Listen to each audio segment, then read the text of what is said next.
This is Death on the Devil's Teeth by Jesse P. Polak and Mark Moran.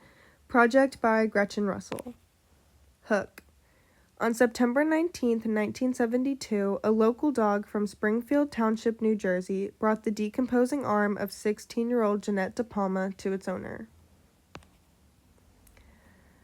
A few weeks after turning 16, Jeanette De Palma went to hitchhike to her friend's house before heading to work, but never made it.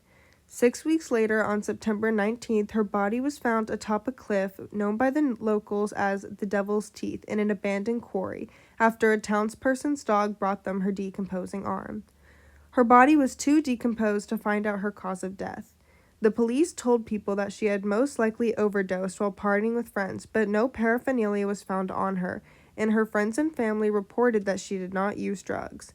Police described the spot she was found in at Hoodale Quarry as a party spot, but there was no proof of it being such a place since it was overgrown and there was no evidence of any sort of party.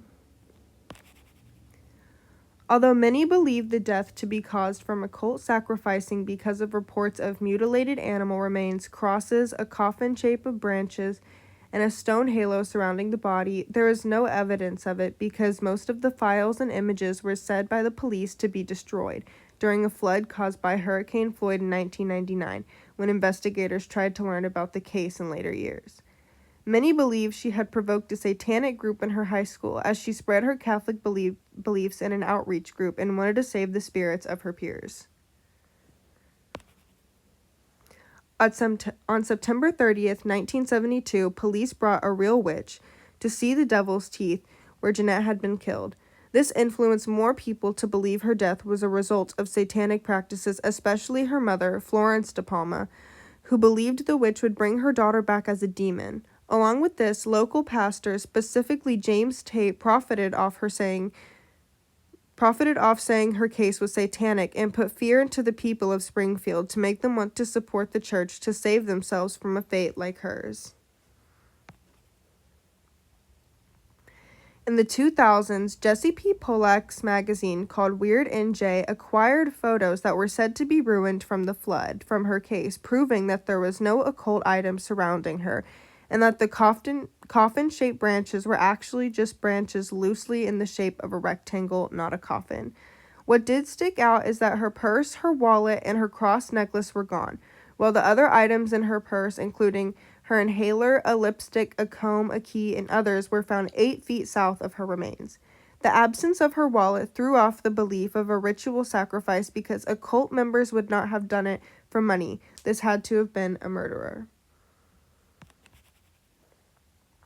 9 months before Jeanette's death and 3 miles away from her home, John List murdered his entire family. His daughter Patricia was obsessed with the occult and identified herself as a witch. After murdering his family, he vanished. People wondered if perhaps the same occult group Patricia had been in killed Jeanette, or if her father had been the murderer, although it's less likely because he was a Christian and so was Jeanette. Within 8 days of Jeanette's murder, Joan Kramer was murdered after going hitchhiking to catch a ride on August 15, 1972. On August 28th, Joan was found 6 miles from where Jeanette was found. Both were found lying down and both were brunettes. Along with this, Joan had been strangled, and some investigators had believed Jeanette to be strangled too, but it was never proven.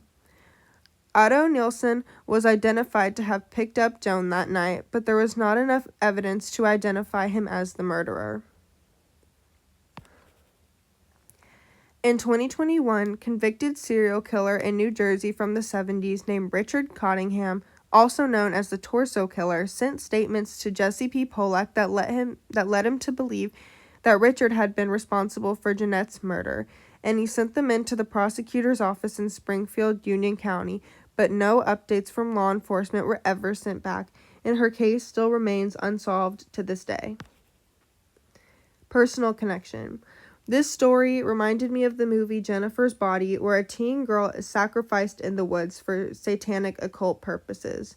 She comes back as a demon and eats the souls of boys. Although this is not what happened in the real story, the sacrifice in the woods reminded me of it. Academic response. The authors Jesse P. Pollack and Mark Moran work for a magazine called Weird NJ. This helped them look at the previous conclusion to the case and question against it.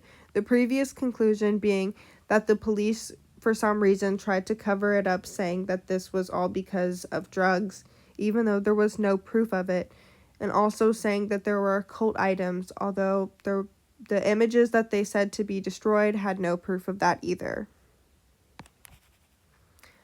Recommendations and final thoughts.